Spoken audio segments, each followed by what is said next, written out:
안녕하세요. 책으로 승부입니다. 세계 역사 이야기 중세편으로 함께 살펴보겠습니다. 이번 시간에는 오스만 제국에 관한 이야기를 나눌게요. 비잔틴 제국은요, 이슬람 제국과 몽골인들로부터 침략을 막아냈어요. 그렇지만은 오스만 투르크인들로부터는 그 침략을 막아내지를 못했어요. 처음에 이 오스만 투르크 사람들은 아시아 대륙 중부를 떠돌던 유목민들이었어요. 단지 식량을 구하기 위해서 다른 집단과 싸움을 벌였던 보잘것없는 민족이었어요.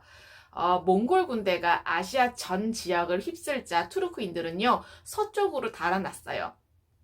그러면서 새롭게 살 곳을 찾기 위해서 산간 지역이라든가 사막을 건너서 찾아다녔던 거죠. 그래서 여러 마을의 식량을 훔치기도 하고 이슬람 교도의 상인들과 거래를 하면서 이슬람 사람들이 읽어준 그 코란에 매료되었어요. 그래서 이 오스만 투르크인들도 이슬람 교도가 된 거죠.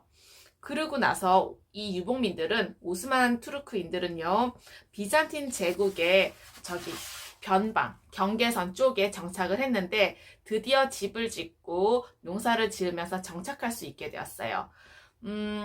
이들은 밤 늦게까지 돌투성의 거친 땅을 열심히 일구었고 목동이 되어서 양떼를 모는 사람들도 있었고 치즈, 버터, 그다음에 양털을 파는 사람들도 있었고 작은 왕국 안을 유랑하면서 이야기를 해주기도 하고 춤을 춰주기도 하면서 사람들을 즐겁게 하면서 생계를 이어간 사람들도 있었어요.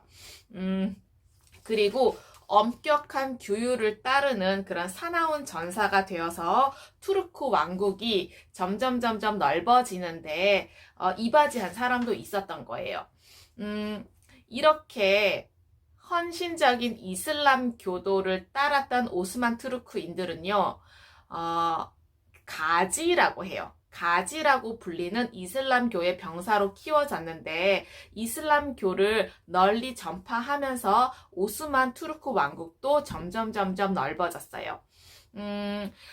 이 왕국은 날로 커졌는데 바로 술탄이라고 불리는 국왕의 명령하에 오스만 투르크 병사들은요, 비잔틴 제국의 국경을 계속 공격했어요. 결국에 비잔틴 제국은요, 점점 쇠약해지고 오스만 투르크의 제국은 점점 강해진 거죠. 얼마 지나지 않아 비잔틴 제국의 황제에게는 콘스탄티노플만 남게 되었어요. 콘스탄티노플 사람들은요, 그럼에도 불구하고 우리 도시는 달이 검은색으로 변하지 않는 한 절대로 무너지는 일은 없어. 이렇게 서로를 위로하면서 살았어요. 앞으로 이 콘스탄티노플은 어떻게 될까요? 네, 오스만 투르크가 정복 전쟁을 하면서 그들의 영토는 조금씩 넓어졌어요. 그러면서 비잔틴 제국의 땅은 조금씩 줄어들었어요. 그러던 차에 오스만 제국에는요, 새로운 술탄이 즉위를 했어요. 술탄은 왕이라는 의미예요. 정복자 메메드라는 사람인데요, 술탄이 되자마자 이렇게 선언을 했어요. 콘스탄티노플을 차지할 거야. 이렇게 선언을 한 거죠. 굉장히 영리한 전사였어요. 처음에는 비잔틴 제국 황제에게요, 우호사절을 보내서 사이좋게 지냅시다 라고 했어요. 그렇지만은 뒤로는 공격 준비를 잠시도 게을리하지 않았던 거죠. 황소 100마리가 이끌 정도의 대포를 만들었고 화약으로 공격을 해서 콘스탄티노플의 성벽을 무너뜨릴 생각이었어요. 그리고 외국인 병사들을 돈을 주고 고용했어요. 그러니까 용병을 사용을 한 거죠. 그러면서 만반의 준비를 하고 있었는데 이 메메드 술탄이 전쟁 준비를 하고 있다는 사실을 비잔틴 황제가 알아채고 항의를 했어요. 그러면서 사신을 보냈죠. 항의의 의사를 전하기 위한 사신을 보냈는데 메메드가 어떻게 했을까요? 네, 사신의 목을 베어버린 거예요. 전쟁이 일어났겠죠. 비잔틴 황제에게 사신을 보내서 메메드는 이렇게 이야기를 한 거예요. 나에게 항복해라. 그런데 비잔틴 제국의 군사는 메메드의 군사, 그러니까 오스만 투르크의 군사의 12분의 1밖에 되진 않았지만 싸워보지도 않고 항복하는 것은 있을 수 없다고 생각을 했던 거예요. 그래서 전쟁을 했고 비잔틴 병사들을 무찔렀어요. 콘스탄티노플의 성이 대단히 단단했어요. 그럼에도 불구하고 전투가 계속되고 도시 안에서는 그 성벽 안, 콘스탄티노플 안에서의 성벽 안에서는 식량이 떨어져 가고 물이 귀해지고 병사들은 모두 잠이 든 한밤중에 도시를 탈출하는 사람들마저 있었어요. 그렇지만은 대부분의 사람들은 이렇게 얘기를 했어요. 비잔틴의 사람들은요, 콘스탄티노플은 함락되지 않아. 우리 도시는 달이 검은색으로 바뀌기 전에는 절대 안전해. 이런 믿음이 있었던 거죠. 그런데 어느 날 포위가 시작된 지 2달이 지난 어느 날이었어요. 콘스탄티노플의 서쪽 벽을 공격을 하던 투르크의 병사들이 날이 밝기 전에 모두 일어나 전열을 갖추었어요. 그런데 맑은 하늘에 뜬 환한 보름달이 병사들의 그림자를 길고 또릿하게 드리웠는데 갑자기 그 달이 조금씩 사라지기 시작한 거죠. 비잔틴 병사들은요, 하나같이 공포에 질렸어요. 왜냐면 그 밝았던 달이 검어졌거든요. 사실은 그것이 월식이었어요. 지구가 태양과 달 사이에 들어가면서 지구의 그림자 때문에 달이 어둡게 보이는 현상인데요. 그때는 전쟁의 끝을 예고하는 신호라고 생각을 했던 거예요.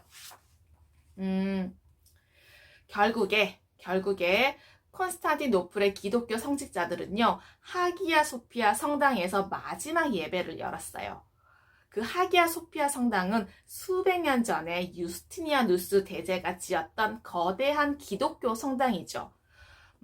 그래서 비잔틴 제국의 마지막 황제는요, 그 예배에 참석한 뒤에 침략자들을 맞아서 싸우는 병사들을 지휘하러 나갔어요. 어떻게 되었을까요?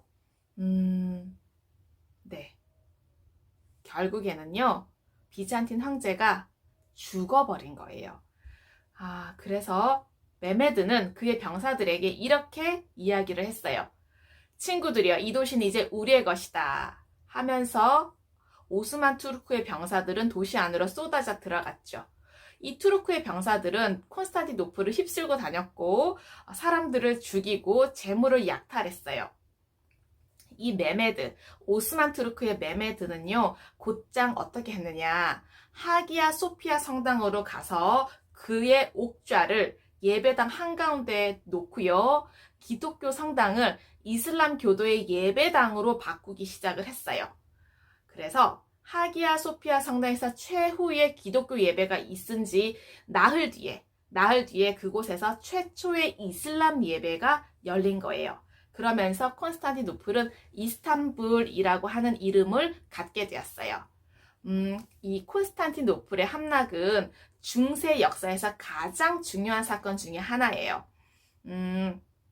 수세기 전에 로마인들에 의해서 시작이 되었던 이 생활 방식이 그때에 끝나버렸어요. 그래서 고대 로마 제국의 마지막 자취가 사라졌다고 이야기할 수 있습니다. 네, 이제 오스만 투르크는요, 전 세계에서 가장 큰 영토를 차지하게 되었어요. 중동의 전 지역을 차지했고 북아프리카의 일부까지도 뻗어나갔어요.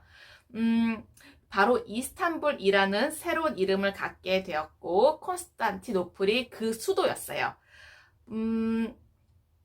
그들은 거리에 돌을 깔아서 다시 포장을 하고 곳곳에 우물을 팠고 다시 무역을 하기 위해서 항구를 열었고, 그러면서 오래 지나지 않아서 여러 나라의 투르크인들은요, 술탄을 세계에서 가장 강력한 통치자 중에 하나로 인정했어요. 술탄 밑에서 일했던 학자가 쓴 글이에요. 이렇게 얘기를 하고 있어요. 지금 폐하가 로마의 황제와 다름없다는 것을 의심하는 자는 아무도 없습니다. 콘스탄티노플은 로마 제국의 중심이고 따라서 콘스탄티노플을 다스린 자가 곧 황제입니다. 그래서 누구보다 위대했던 황제이자 술탄인 슐레이만이라는 사람에 대해서 이야기를 해드릴게요.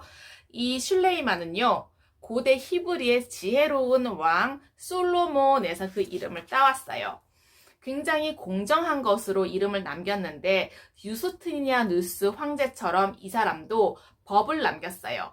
왜냐하면 너무 큰 제국을 다스리다 보니까 서로 다른 법들을 모아서 모든 백성에게 적용될 하나의 법을 만드는 게 급했던 거예요. 그래서 새로운 법을 충실히 지키도록 하기 위해서 이 슐레이만은 유스티니아누스 대제보다 한 걸음 더 나아가서 지방관을 지방에다가 파견을 했어요. 그래서 법이 공정하게 집행되고 있는지 확인을 했고, 그리고 이 슐레이만도 변장을 해서 지방관들이 제대로 공무를 수행하고 있는지를 감시를 했어요.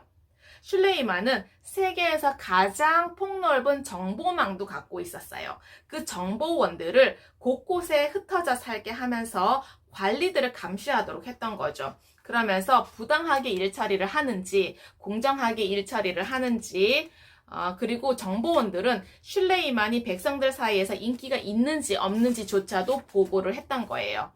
이 슐레이만은 그 제국 안에서 우두머리로 남는 것에 만족하지 않았어요. 전 세계의 모든 이슬람 교도의 우두머리인 칼리프가 되고자 했어요. 그러면서 스스로를 칼리프라고 선언을 해버린 거죠. 그런데 슐레이만이 칼리프라고 선언을 할 수밖에 없었던 이유가 있어요. 왜냐하면 이슬람의 새 성도인 메카와 메디나와 이슬람이 이 오스만 투르크 제국 안에 있었거든요. 그래서 슐레이만이 칼리프라고 선언을 했을 때 그 누구도 대들지 못했다고 합니다.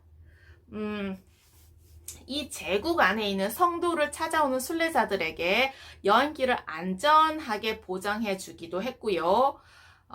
굉장히 이슬람의 정신적인 지도자로서의 역할을 했어요. 그렇지만은 십자군 전쟁 동안 허물어져 있던 예루살렘의 성벽을 다시 세우지는 않았어요. 그러다가 꿈에서 2마리의 황금 사자가 자신에게 달려드는 와중에 어떤 목소리를 들은 거예요. 이것은 그대가 성도인 예루살렘을 보호하지 않은 죄에 대한 벌이로다. 이런 목소리가 들린 거죠. 그래서 그 꿈에서 하나님의 계시라고 이해를 하고 튼튼하고 두꺼운 예루살렘의 성벽을 다시 쌓게 된 거죠. 죽음을 앞두고 있을 무렵에 슐레이만은요, 정말로 넓디 넓은 땅을 다스리고 있었어요.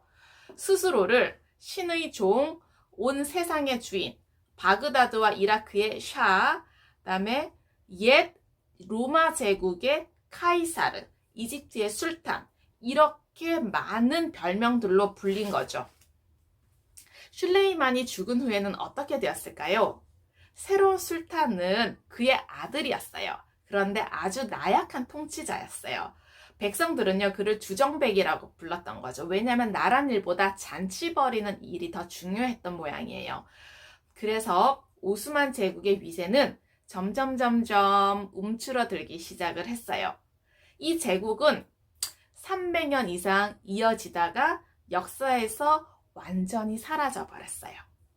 슐레이만 대왕 때만큼 강력한 힘을 갖춘 적이 없었던 모양이에요.